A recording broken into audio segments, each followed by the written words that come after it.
2024 లేదా 25లో డిగ్రీ లేదా బీటెక్ చదివారా? సాఫ్ట్‌వేర్ జాబ్ కోసం ఎదురు చూస్తున్నారా? అయితే కోడ్ జ్ఞాన్ 100 డేస్ కోర్సులో చేరండి, జాబ్ సాధించండి. నమస్కారం మేడం. నమస్తే సరే. మేడం, అఫర్మేషన్స్ మేము రాస్తూ ఉన్నాం, లేదు అంటే చాంట్ చేస్తున్నాం, అయినా రిజల్ట్ రావట్లేదు అని అంటారు. ఎస్పెషల్లీ అఫర్మేషన్స్ అయినా మనము రాసేటప్పుడు, చాంట్ చేసేటప్పుడు మన ఎమోషన్స్, మన ఫీలింగ్స్ ఏ విధంగా ఉండాలి అంటారు మేడం? మన యొక్క ఫీలింగ్స్ కానీ ఎమోషన్స్ కానీ ఫస్ట్ మన సబ్కాన్షియస్ మైండ్ ఎఫెక్ట్ అయ్యే విధంగా ఉండాలి. అంటే మనం ఒక దాని గురించి ఆలోచించేటప్పుడు ఆ ఫీలింగ్ కరెక్ట్గా సబ్కాన్షియస్ మైండ్ కనెక్ట్ చేసుకునే విధంగా మనం ఫీల్ అయితేనే ఆ ఎమోషన్స్ అనేవి బయటకు వస్తాయి. దాంతో మన ఎఫర్మేషన్ రాసినా చదివినా కూడా మనకు అది వర్కౌట్ అవుతుంది. అంటే జనరల్గా ఏం చేస్తుంటామంటే ఎఫర్మేషన్స్ రాసుకుంటుంటాం. ఒక ఎఫర్మేషన్ ఫర్ ఎగ్జాంపుల్, నేను ఆర్థిక స్వేచ్ఛను కలిగి ఉన్నాను అనేటటువంటి ఒక ఎఫర్మేషను 55 టైమ్స్ రాస్తారు, 5 డేస్ రాస్తారు 555 టెక్నిక్ ఉపయోగించేసి. సో ఇమ్మీడియట్గా ఈ ఎఫర్మేషన్స్ అయిపోగానే వాళ్ళ మైండ్లో ఏంటంటే ఆర్థిక స్వేచ్ఛ నాకు వచ్చేసింది అనేటటువంటి ఒక ఫీలింగ్ రావాలి. బట్ ఏంటంటే ఎఫర్మేషన్స్ రాసేటప్పుడు మనసులోని ఎలా వస్తుంది, ఎప్పుడు వస్తుంది, ఎన్ని రోజులు పడుతుంది, నేను ఇంకా ఎన్ని రోజులు రాయాలి, ఎన్ని రోజులు నేను దీనికోసం వెయిట్ చేయాలి, అసలు ఆర్థిక స్వేచ్ఛ అంటే ఏంటి అనేటటువంటి కొన్ని డౌట్స్ని పెట్టుకుని రాస్తారు. నేను చెప్పేది ఏంటంటే ఎఫర్మేషన్ రాయండి, ఫుల్ ఫ్లెడ్జ్డ్గా రాయండి. బట్ మీ సబ్కాన్షియస్ మైండ్ని ఫస్ట్ ఎంప్టీ చేసి ఆ సబ్కాన్షియస్ మైండ్కి మీరు రాసేటటువంటి ఎఫర్మేషన్ యొక్క ఫీలింగ్ని ఫీడ్ చేసిన తర్వాత రాయండి. అంటే మనం ఒక ఎఫర్మేషన్ చదివేటప్పుడు you have to get the complete feeling అనమాట. దాని మీద ఆర్థిక స్వేచ్ఛను కలిగి ఉన్నందుకు విశ్వానికి కృతజ్ఞత. ఆర్థిక స్వేచ్ఛ అంటే అర్థం ఏంటి? నేను డబ్బును సంపాదిస్తున్నాను, హ్యాపీగా ఖర్చు పెట్టుకుంటున్నాను, నా ప్రతి అవసరాన్ని నేను తీర్చుకుంటున్నాను, ఎవరి దగ్గర నేను చేయి చాచాల్సిన అవసరం లేదు, నేను డబ్బును సంపాదించుకోవడానికి సరైనటువంటి అవకాశ మార్గాలు నాకు వస్తున్నాయి, ఈ అవకాశ మార్గాలు నేను ఉపయోగించుకుంటున్నాను. అంటే నేను టైం మేనేజ్ చేసుకుంటున్నాను, మనీ మేనేజ్ చేసుకుంటున్నాను, హెల్త్ మేనేజ్ చేస్తున్నాను, లైఫ్ని మేనేజ్ చేసుకోగలుగుతున్నాను. సో ఇటువంటి ఫీలింగ్స్ అంటే నేను చాలా హ్యాపీగా ఉన్నాను అనమాట.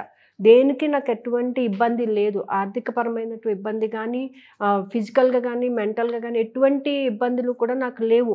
సో అలా ఉన్నప్పుడే మనం ఫైనాన్షియల్గా గ్రోత్ అనేది ఉంటుంది. సో ఇవన్నీ నేను కలిగి ఉన్నాను అనేటటువంటి ఫీలింగ్ మనలో వచ్చినప్పుడే ఆర్థిక స్వేచ్ఛ అనేదానికి మనం జస్టిస్ చేసిన వాళ్ళం అవుతాం. హెల్త్ బాగుంటే వెల్త్ కంపల్సరీ వస్తుంది.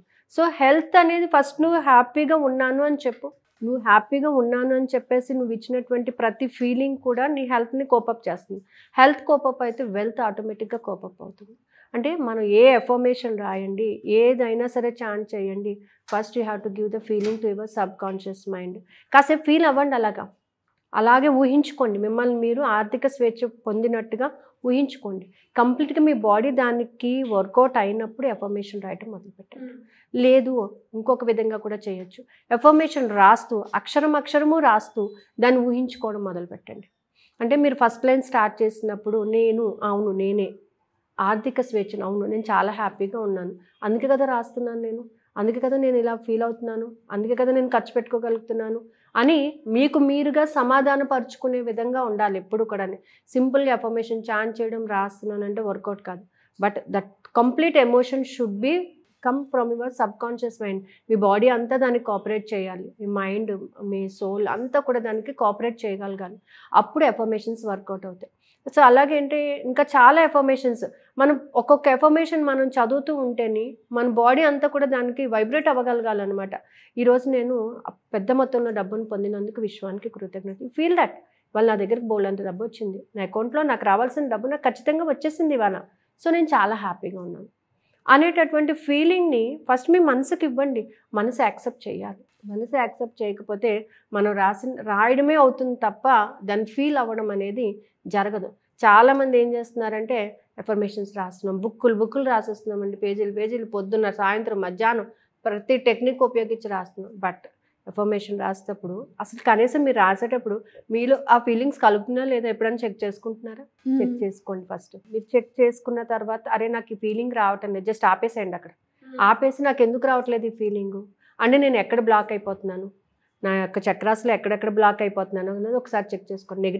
నెగిటివ్ ఫీలింగ్స్ వస్తున్నాయా, భయం వేస్తుందా, లేకపోతే నేను రాయడానికి నాకు ఎనర్జీ సరిపోవటం లేదా, ఆ ఫ్లోని తీసుకునే ఎనర్జీ నాలో లేదా, మనీని యాక్సెప్ట్ చేసేటటువంటి గ్రాటిట్యూడ్ నాకు ఉందా లేదా, నేను మనీ గురించి మాట్లాడే ప్రతి మాట క్లారిటీ ఉందా లేదా అనేది ఫస్ట్ చెక్ చేసుకోండి. ఎఫర్మేషన్ రాసినా ఫీల్ కలగకపోతే ఫస్ట్ స్టాప్ ఇట్. ఒక రోజంతా స్టాప్ చేసేసండి, ఏం పర్వాలేదు. చెక్ చేసుకోండి నాలో ఎక్కడ మిస్టేక్ జరుగుతుంది, నేను మాట్లాడేటప్పుడు కానీ, నేను ఆ సెంటెన్స్ పలికేటప్పుడు కానీ ఎక్కడెక్కడ నేను ల్యాగ్ అయిపోతున్నాను, ఏ చక్రాస్ దగ్గర నేను ల్యాగ్ అవుతున్నాను. ప్రతి చక్రానికి ఒక నేచర్ ఉంది. నేను స్థిమితంగా కూర్చోలేకపోతున్నానండి, అసలు ఎఫర్మేషన్స్ చేయాలనుకుంటున్నాను కానీ అసలు నేను కూర్చోలేకపోతున్నాను. మూలాధారంలో బ్లాక్ ఉంది, తెలిసిపోతుంది. ఎందుకు? నీలోని నిర్మలత్వం లేదు, స్థిరత్వం లేదు. అస్థిరమైనటువంటి ఆలోచనలు కలిగినప్పుడు ఎఫర్మేషన్ ఎలా రాస్తారు? సరే నేను కూర్చొని రాస్తున్నా, బట్ మధ్య మధ్యలో కొంత ల్యాగ్ చేస్తుంది. ఎందుకు ల్యాగ్ చేస్తుంది? Because of negative feelings. స్వాధిష్టానంలో బ్లాక్ ఉంటుంది. సో ఎనర్జీ సరిపోట్లపోయి వాళ్ళు కొంతసేపు రాసేది చాలు, ఇంకా రాయటం వదిలేసి మళ్ళీ 2 రోజుల తర్వాత ఎనర్జీ సరిపోతుంది. మణిపూరికంలో బ్లాక్. అసలు ఆ ఎఫర్మేషన్ మీద ప్రేమ అనేది లేదు. దాని గురించి నేను చెప్పలేకపోతున్నాను. రాసేసానులేండి. నువ్వు ప్రేమతో రాస్తే అలా ఉండదు. ఇవాళ నేను ఎంత హ్యాపీగా ఉన్నానంటే ఆ ప్రేమ తత్వాన్ని పెంచుకోవడం. పలికే విధానంలో కూడా, నీ ఎఫర్మేషన్ పలికే విధానంలో కూడా చాలా తేడా ఉంటుంది. ఇవన్నిటిని ఒక్కసారి మీరు చెక్ చేసుకోండి. Then you write the affirmation.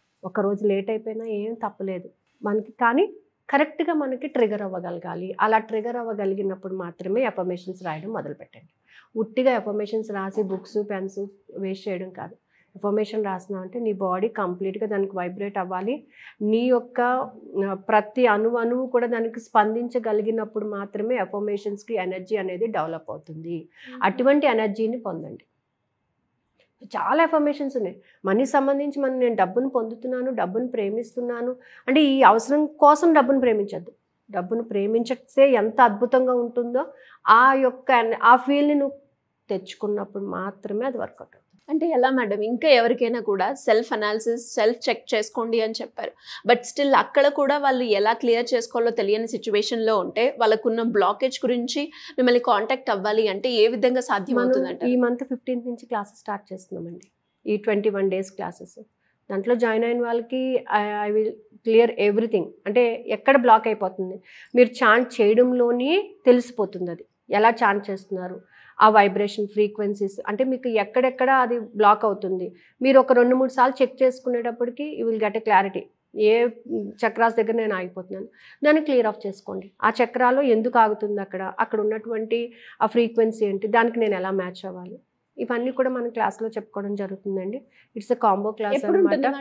December 15th నుంచి 21 days అండి.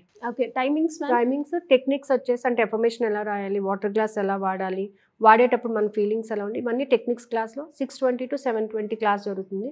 అలాగే దీనికి సంబంధించి మెడిటేషన్ వచ్చేసి 10 to 10:40 అంటే ఒకటే రోజు 2 క్లాసెస్ జరుగుతాయి అనమాట. ఇట్స్ ఎ కాంబో క్లాస్ అండి. ఇంట్రెస్ట్ ఉన్న వాళ్ళు క్రింద స్క్రోల్ అవుతున్న నెంబర్ని కాంటాక్ట్ చేయొచ్చు. Thank you ma'am. Thank you so much.